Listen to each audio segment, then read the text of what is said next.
النهاردة هتكلم معاكم عن الزبور، عن الكتاب التاني المقدس اللي نزل للبشر على الأرض بعد الصحف والتوراة.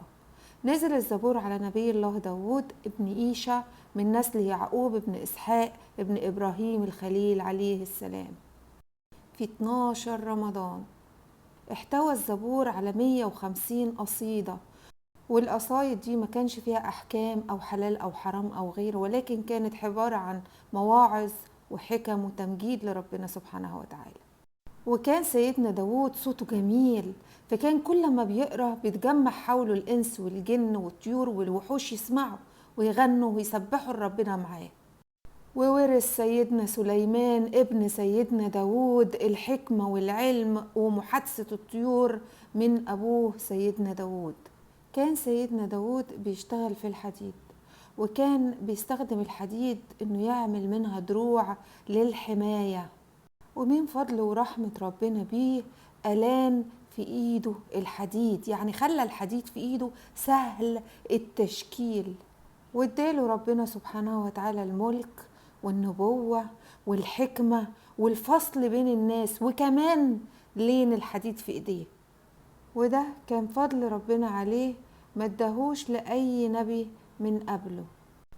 طيب كان بيعمل ايه سيدنا داود؟ سيدنا داود كان كتير الذكر لله، وكتير الصوم والخشوع والسجود لربنا سبحانه وتعالى. افتكروا ان ذكر ربنا سبحانه وتعالى هو من اكبر مفاتيح التمكين في الارض وفي السماء.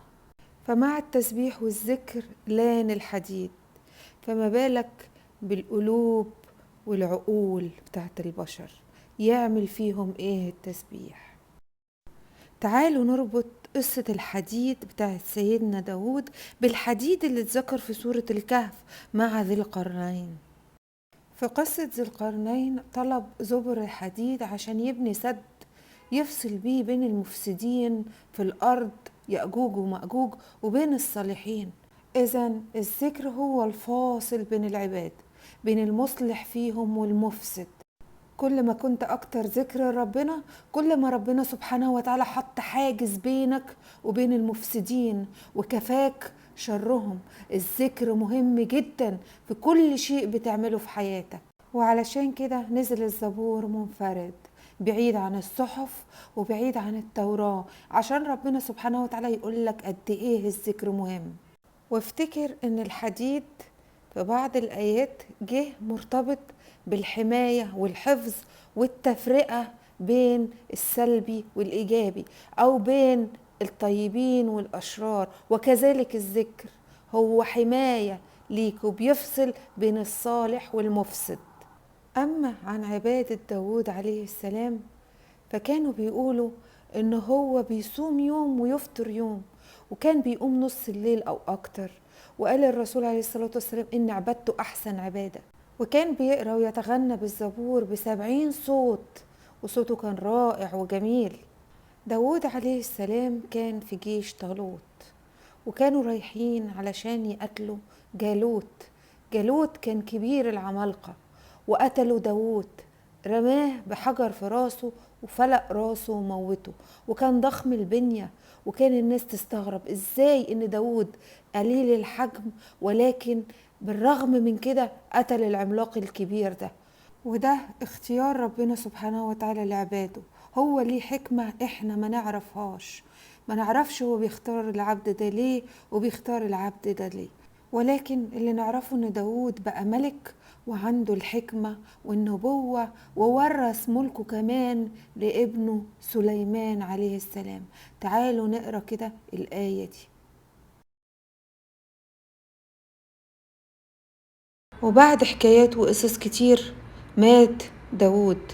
ولما مات كان في يوم شديد الحرارة، والناس طلبوا من ابن سليمان انه يحشد الطيور عشان تغطي حرارة الشمس عنهم، وبالفعل ده اللي حصل. إذن من قصة الزبور نقدر نفهم ان ربنا سبحانه وتعالى لما نزل على نبيه داود الزبور هو علشان يفهمنا ان الذكر شيء مهم جدا جدا. وفي القرآن الكريم في سورة الأنبياء آية 105 ذكر لنا ربنا سبحانه وتعالى إنه كتب في الزبور إنه من بعد الذكر هيرث الأرض عباده الصالحين. فإذا في القرآن عندنا إن الذكر من أهم أبواب التمكين في الأرض وفي السماء، ودي كانت رسالة سيدنا داود في الأرض عليه السلام. الفيديو الجاي إن شاء الله هتكلم معاكم عن ثالث كتب من الكتب السماوية وهو الإنجيل. أنا كوتش دينا اللوزي، باحثة إسلامية ومدربة. تابعوني تحت هاشتاج دستور البشر، هنفتح فيه الأبواب بتاع كتاب الخلق. أتمنى لكم كل السعادة. دينا اللوزي.